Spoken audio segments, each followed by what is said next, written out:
Jesus. Amém, igreja? Quem está conseguindo dizer a glória?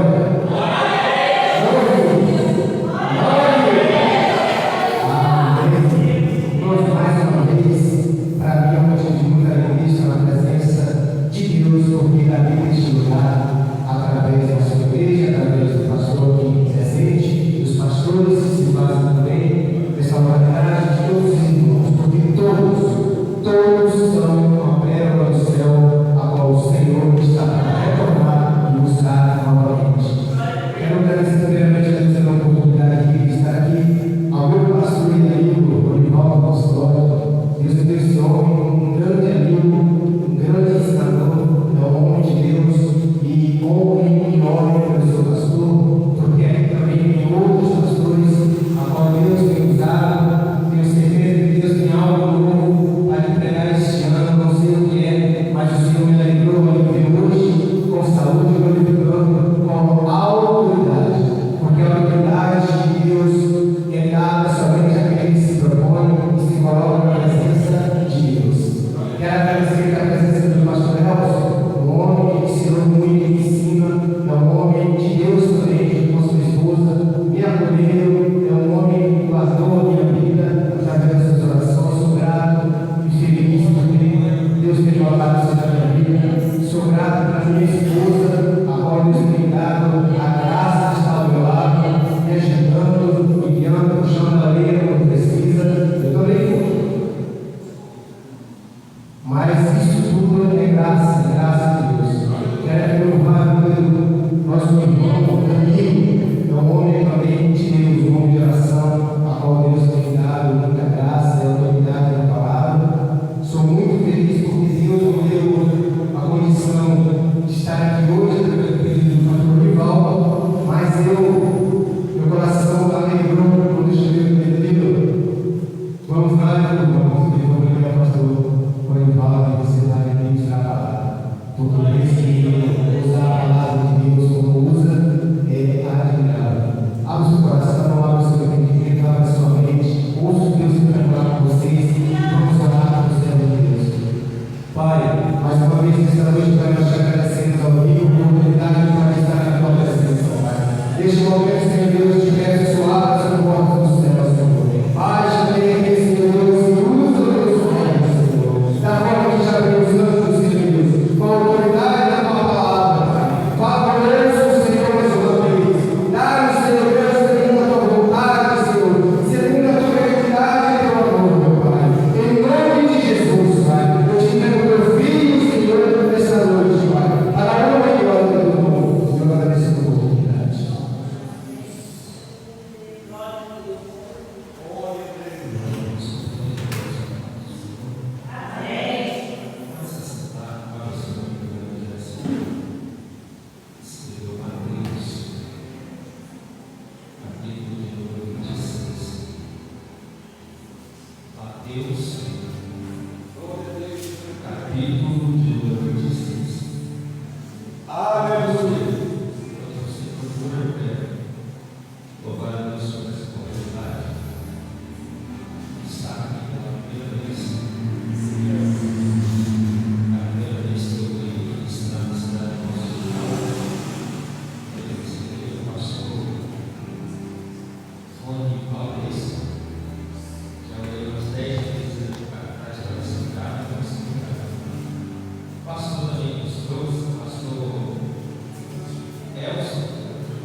Na verdade, o Espírito está pronto, mas a carne é fraca.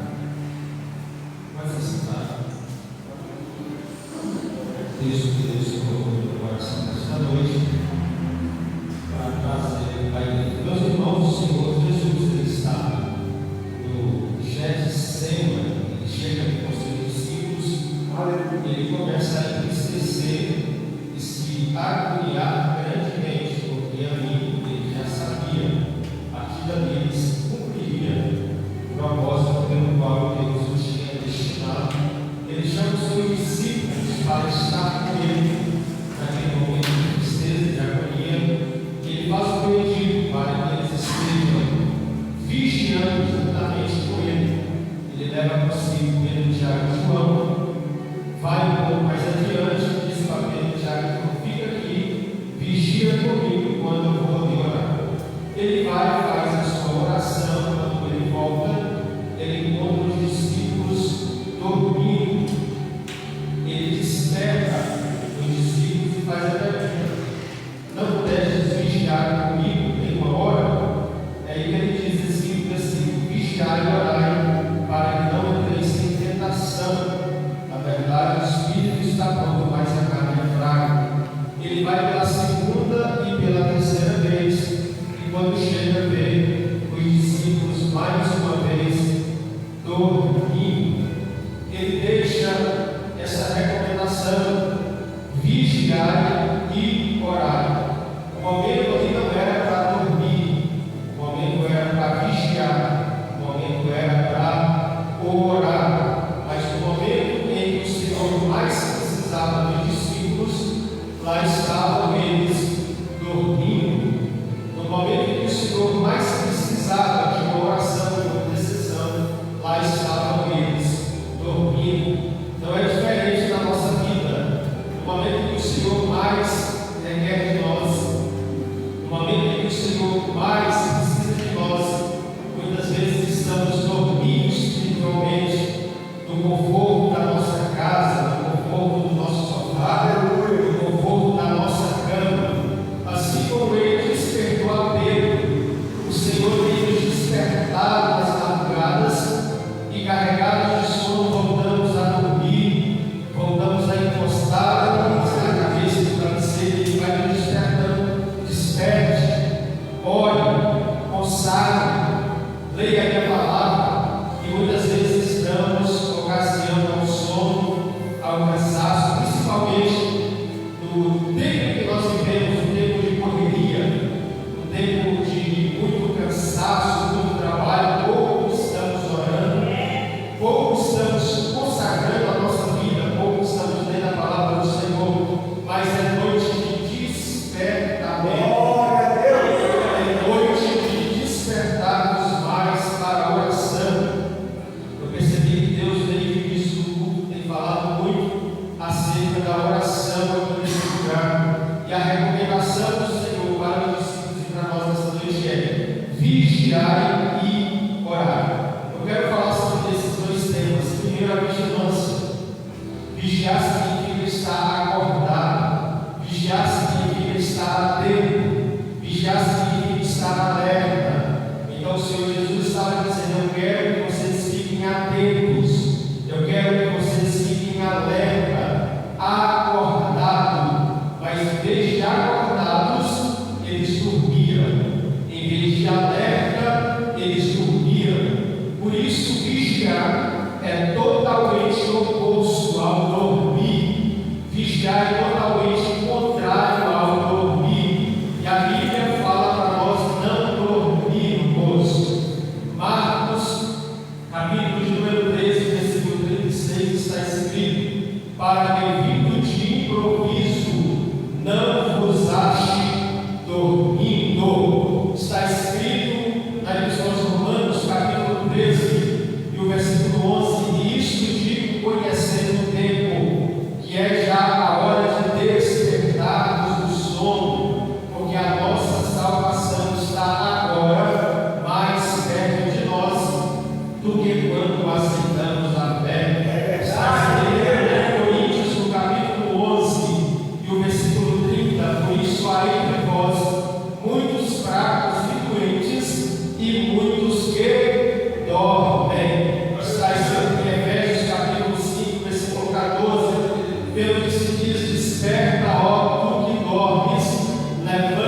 vigiemos e sejamos sóbrios.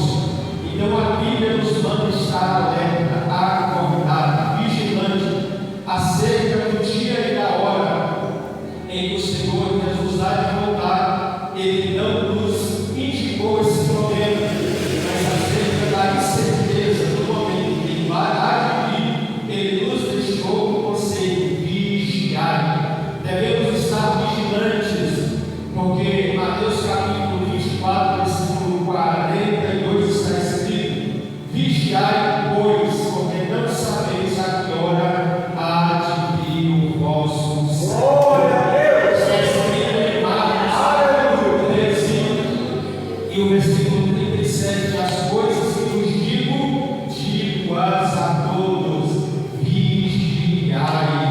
Está escrito em 1 Coríntios capítulo 16 e o versículo 13: vigiai, pois, estai firmes na fé, portai varonilmente, fortalecei vós. A Bíblia nos manda vigiar, porque está escrito em 1 Pedro capítulo 5, versículo 8: sede sóbrios, vigiai, porque o diabo, vosso adversário, anda em derredor, bramando como leão, buscando a quem possa tragar. E Apocalipse capítulo 16, versículo 15 está escrito: eis que venho como ladrão, bem-aventurado aquele que vigia, e guarda as suas vestes, para que não ande nu e não se vejam as suas vergonhas.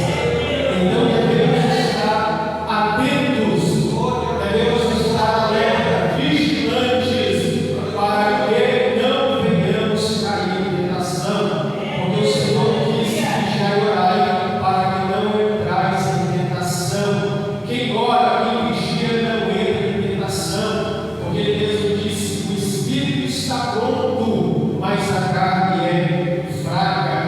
O espírito está sempre pronto para orar, o espírito está sempre pronto para jejuar, o espírito, pastor, está sempre pronto para congregar, para ler a palavra. Porém, a carne é fraca, a carne ela sente cansaço. Por isso devemos alimentar mais o espírito, como diz Gálatas, no capítulo 5, versículo 16: andai em espírito e não cumprireis a concupiscência da carne. Romanos capítulo 8, versículo 8: portanto, os que estão na carne não podem agradar a Deus. Vai ficar mais forte aquele que você mais alimenta. Quanto mais você alimenta a carne, mais a carne vai se fortalecer. Quanto mais você alimenta o espírito, mais o espírito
oração.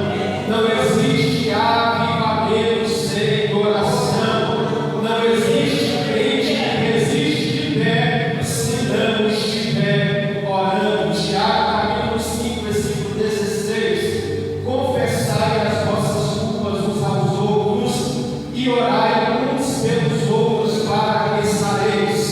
A oração feita por um justo pode muito vencer os inimigos. Tiago não fala que Deus precisa de 1 milhão de justos. Tiago não fala que Deus precisa de 1000 justos. Basta apenas um justo de joelho e é suficiente para Deus fazer. Está escrito no livro de Gênesis, no capítulo de número 6, no versículo de número 9, que Noé era varão justo em suas gerações. E Noé andava com Deus. Diante da corrupção que havia nos tempos de Noé, Noé era varão justo. E pela justiça de Noé, a sua geração foi salva. Ainda que sua esposa, seus 3 filhos, suas 3 noras, 8 almas foram salvas por causa da justiça de Noé. E quando o justo clama, Deus atende. Quando o justo clama, Deus ouve. O pregador, nesses 7 dias de campanha, eu não vi Deus operando. A culpa é de quem? Do pregador? A culpa é do pastor?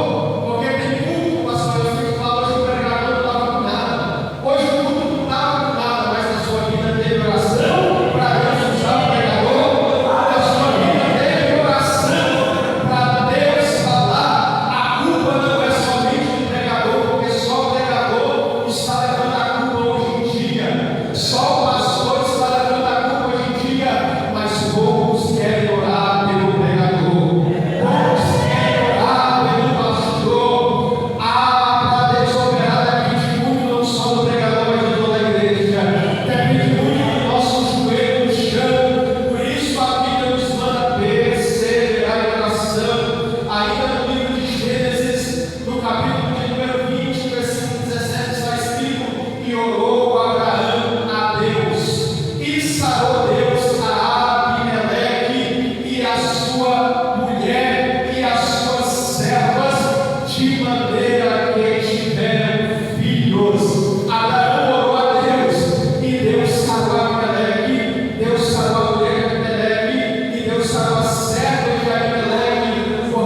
capítulo